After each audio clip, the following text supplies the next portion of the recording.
بسم اللہ الرحمن الرحیم۔ الحمدللہ سورہ بقرہ مکمل ہو گئی تھی، جس پر تقریباً 1 سال صرف ہوا ہے۔ آج سے انشاءاللہ العزیز دوسری سورت سورہ آل عمران شروع کی جاتی ہے۔ اس سورت کو سورت آل عمران کہتے ہیں اس لیے کہ اس میں حضرت عمران کی آل کا تذکرہ ہے، اور عمران نام کے 2 معروف نام تاریخ میں ہوئے ہیں۔ ایک حضرت موسیٰ علیہ السلام کے والد گرامی، وہ بھی ایک نیک صالح انسان تھے، اور دوسرے حضرت مریم علیہ السلام کے والد گرامی، اور یہاں پر حضرت مریم کے والد گرامی ہی کا تذکرہ مقصود ہے۔ حضرت مریم کے والد گرامی حضرت عمران یہ بھی نیک صالح آدمی تھے، اور بیت المقدس کے امام تھے، اور دونوں ہی حضرات نبی نہیں تھے۔ نہ تو حضرت مریم کے والد نبی تھے اور نہ ہی حضرت موسیٰ علیہ السلام کے والد نبی تھے، لیکن نیک صالح انسان تھے۔ تو اس مناسبت سے اس کا نام سورہ آل عمران رکھا گیا ہے کہ حضرت مریم، حضرت عیسیٰ علیہ السلام اور ان کے ماننے والوں کا تذکرہ اس سورت میں کثرت سے آیا ہے۔ اور اس سورت کو سورۃ المجادلہ بھی کہتے ہیں۔ مجادلہ کا معنی مناظرہ ہوتا ہے، آپس میں مباحثہ کرنا، حق بات کو جاننے کی کوشش کرنا۔ نجران سے عیسائیوں کا ایک بڑا وفد آیا تھا، ان کے ساتھ نبی پاک صلی اللہ علیہ وسلم کا مناظرہ ہوا تھا، جس کا انشاءاللہ کل کے درس میں تذکرہ آ جائے گا۔ تو اس وجہ سے اس سورت کو سورۃ المجادلہ کہتے ہیں۔ سورہ آل عمران اور سورہ بقرہ، ان دونوں سورتوں کو 2 روشن سورتوں سے بھی تعبیر کیا گیا ہے۔ سورہ بقرہ یہ تقریباً 250 پاروں پر مشتمل ہے، اور سورہ آل عمران یہ بھی قرآن پاک کی لمبی ترین سورتوں میں شمار ہوتی ہے، جو تقریباً 1.5 پارے کے قریب پر مشتمل ہے۔ اس سورت کے فضائل میں بھی احادیث منقول ہیں۔ چنانچہ نبی پاک صلی اللہ علیہ وسلم کا پاک ارشاد ہے کہ جو بندہ سورہ بقرہ اور سورہ آل عمران کی تلاوت کرتا ہے تو قیامت کے دن اللہ تعالیٰ اس کو نور تام عطا فرمائیں گے۔ نور کی ضرورت یقیناً پل صراط سے گزرتے ہوئے بھی پڑے گی، اور ویسے بھی وہاں پر اس کی ضرورت پڑتی رہے گی، تو وہاں پر اللہ رب العزت نور تام سے نوازیں گے۔ اس لیے جہاں ہم پورے قرآن پاک کو پڑھنے کا اہتمام کرتے ہیں، اس کو بھی پڑھنے کا اہتمام کرنا چاہیے، اور تلاوت کے حوالے سے کوئی کوتاہی نہیں ہونی چاہیے۔ الف لام میم، اس کے معنی یقینی طور پر اللہ کو معلوم ہیں۔ ان حروف کو حروف مقطعات کہتے ہیں، جس کی تفصیل سورہ بقرہ کے شروع میں آ گئی تھی۔ یہ اللہ اور اللہ کے رسول کے درمیان راز ہیں، اللہ تعالیٰ نے، اللہ کے نبی نے امتیوں کو نہیں بتائے، اس لیے کسی کو معلوم بھی نہیں ہے۔ اللہ لا الہ الا هو الحی القیوم، کہ اللہ وہ ذات ہے کہ جس کے علاوہ کوئی معبود نہیں۔ الحی وہ سدا زندہ ہے، القیوم وہ سب کو تھامے ہوئے ہے۔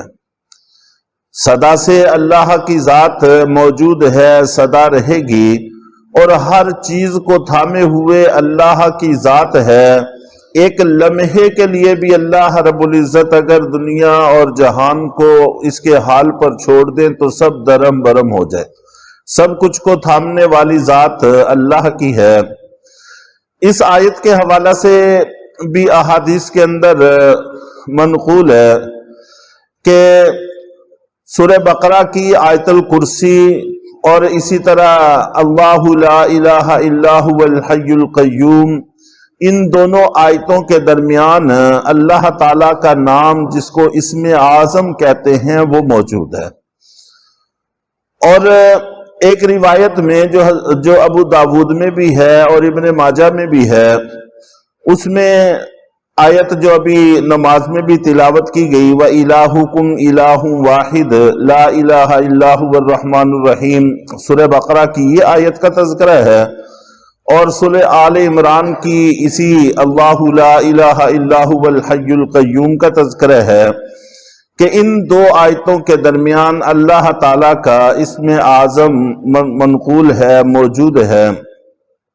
اور جیسا کہ میں نے پہلے ایک موقع پر عرض کیا تھا صراط مستقیم کے ضمن میں، صلاۃ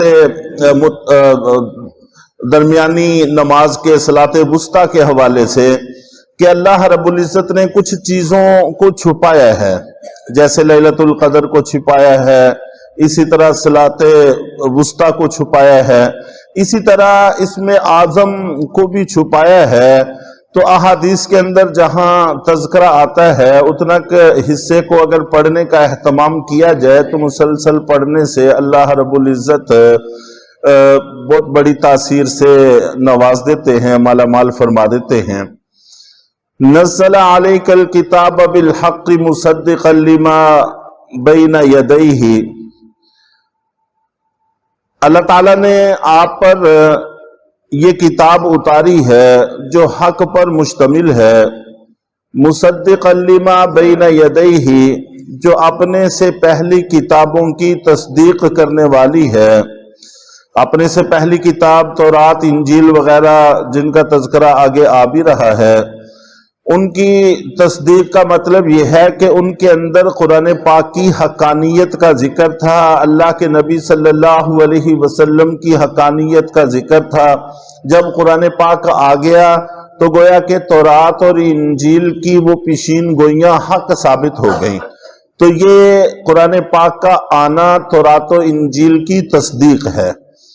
اور یہ بھی مفہوم ہے کہ قرآن پاک میں چونکہ تورات اور انجیل کا ذکر ہے، اپنے اپنے وقت میں وہ بالکل صحیح کتابیں تھیں، ہدایت کی کتابیں تھیں، اور اس وقت کے لوگوں کے لیے ہدایت بن کر آئی تھیں۔ یہ بات بھی ہمیں قرآن پاک نے بتائی ہے۔ وَأَنزَلَ التَّوْرَاةَ وَالْإِنجِيلَ، اور اسی نے، اللہ کی ذات نے تورات اور انجیل کو اتارا ہے، مِن قَبْلُ هُدًى لِلنَّاسِ، جو اس سے پہلے لوگوں کے لیے سراپا ہدایت ہے، اور اس میں کوئی شک نہیں کہ پہلے لوگوں کے لیے وہ ہدایت تھی۔ وَأَنزَلَ الْفُرْقَانَ، اور اللہ رب العزت نے حق اور باطل کو پہچاننے کا معیار اتارا۔ اس سے مراد قرآن پاک ہے کہ قرآن پاک سے حق اور باطل کے درمیان فرق واضح ہو جاتا ہے۔ ان الذین کفروا بآیات اللہ لہم عذاب شدید، یقیناً وہ لوگ جنہوں نے اللہ کی آیتوں کا انکار کیا ہے ان کے لیے سخت عذاب ہے۔ واللہ عزیز ذو انتقام، اور اللہ کی ذات اقتدار کی مالک ہے اور برائی کا بدلہ دینے والی ہے۔